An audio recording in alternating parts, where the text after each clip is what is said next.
بڑے تم بھی شور مچا رہے تھے نا، اے غیر احمدیو آؤ، ہم اور تم میں قرآن مشترک ہے، قرآن سے بات کرتے ہیں، آؤ آؤ آؤ آجو، اب تو قرآن والا آ گیا۔ آج سے 14 صدیہ قبل وہ محمد کی صورت میں ہی تھا، صرف شکل بدلی ہے، صورت بدلی ہے، وہی ہوں جس نے آج سے 14 صدیہ قبل قرآن لکھا تھا، ان ہاتھوں سے لکھا تھا۔ اب قرآن والا آ گیا ہے، رب خود آ گیا ہے، اب آؤ مقابلے پر، اب اس قرآن سے مرزے کو سچا ثابت کرو، آ جاؤ ذرا، اب ہم دیکھتے ہیں تم کیسے کرتے ہو۔ پہلے تم جو مینڈے کی طرح چھلانگے مار رہے تھے، کیوں مار رہے تھے؟ کیونکہ تمہیں پتا تھا تمہارے مقابلے پر بھی ویسے ہی ہے نا، تمہارے جیسے کذاب، مشرک، فرقہ پرست، تمہیں پتا تھا ان کی یہ کمزوریاں ہیں، ہم ان کی کمزوریوں پر وار کریں گے تو وہ آگے سے بھاگ جائیں گے، تمہیں پتا تھا، اس لیے تم بڑے قرآن کے دعوے کرتے تھے، رٹے لگاتے تھے۔ آ جاؤ آپ ذرا میدان میں، اب تو قرآن سے ہی فیصلہ ہوگا، کیوں؟ کیونکہ تم نے قرآن کو اپنے لیے حجت مانا ہوا ہے، حجت تسلیم کیا ہوا ہے۔ دنیا کا کوئی قادیانی، مرزائی، گٹر کا کیڑا قرآن سے مرزے کو سچا ثابت کر دے، جو انعام کہے گا منہ مانگا انعام دیا جائے گا۔ عاجز احمد عیسیٰ کے مقابلے پر، اور تھوڑی سی غیرت کھاؤ، تھوڑی سی غیرت، کہ وہ جو اوپر کارٹون بٹھایا ہوا نا، اور اس کا سار سیل لگا کے، وہ جو اس کی سیل لگائی ہوئی ہے، اس کو ذرا سامنے لے کر آؤ، اس پپٹ کو، گدھے کے بچے کو سامنے لے کر آؤ، وہ جو تمہارا سربراہ ہے، ٹھیک ہے نا، اس کو لاؤ ذرا احمد عیسیٰ کے مقابلے پر، تو کہو کہ اگر تھوڑی سی بھی غیرت ہے تو غیرت کھا لے، لیکن بغیرتوں میں غیرت کہاں؟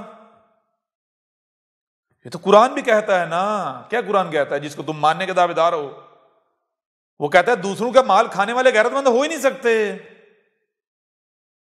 لوگوں کو دھوکے سے، دجل سے، فراڈ سے لوٹنے والے غیرت مند ہو ہی نہیں سکتے۔ مرزا غلام قادیانی کے نام پر مولوی نور الدین کی نسل غیرت مند ہو، کیسے ممکن ہے؟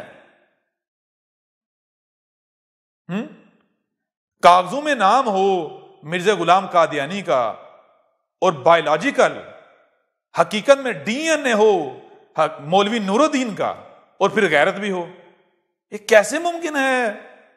یہ تو ممکن ہی نہیں۔ بہت کچھ تمہارے اوپر انکشاف کریں گے، جیسے پچھلی قسط میں ہم نے بتایا تھا، کیا بتایا تھا؟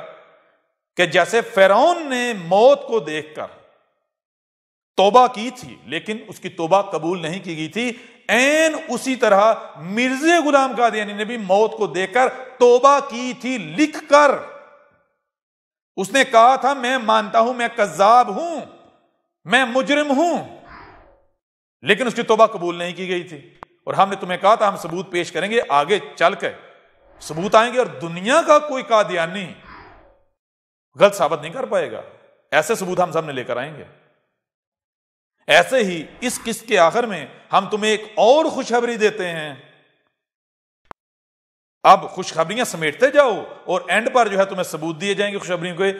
اس قسط کے آخر میں ہم تمہیں خوشخبری دے دیتے ہیں کہ یہ جو خود کو مرزا غلام قادیانی کی نسل کہلوا رہے ہیں نا، یہ کاغذوں میں تو مرزا غلام قادیانی کی نسل ہیں، لیکن ڈی این اے کس کا ہے؟ یہ ڈی این اے ہے مولوی نور الدین کا، مولوی نور الدین کا، جو اصل ماسٹر مائنڈ تھا اس کلٹ کا، ٹھیک ہے نا؟ یہ بھی ہم ثبوت دیں گے، اور دنیا قادیان کو چیلنج ہے رد کر کے دکھائے۔ اگر کسی کو شک ہے تو آج انسان اتنا آگے جا چکا ہے کہ وہ ڈی این اے سے پروو کر سکے، ڈی این اے سے پتا چلا سکے کہ کون کس کی نسل ہے، ٹھیک ہے نا؟ یہ تو مسئلہ ہی کوئی نہیں، لیکن خوشخبری تمہیں دے دی، خوشخبری تمہیں دے دی کہ مرزے کے نام پر نسل ہو نور الدین کی اور غیرت ہو، یہ کیسے ممکن ہے؟ یہ تو ممکن ہی نہیں ہے۔ اس لیے مولوی نور الدین کی جو ذریت ہے وہ احمد عیسیٰ کا سامنا کر پائے؟ وہ جو تمہارے اوپر کارٹون ہے پپٹ، وہ احمد عیسیٰ کا سامنا کر پائے؟ یہ کیسے ممکن ہے؟ یہ تو ممکن ہی نہیں۔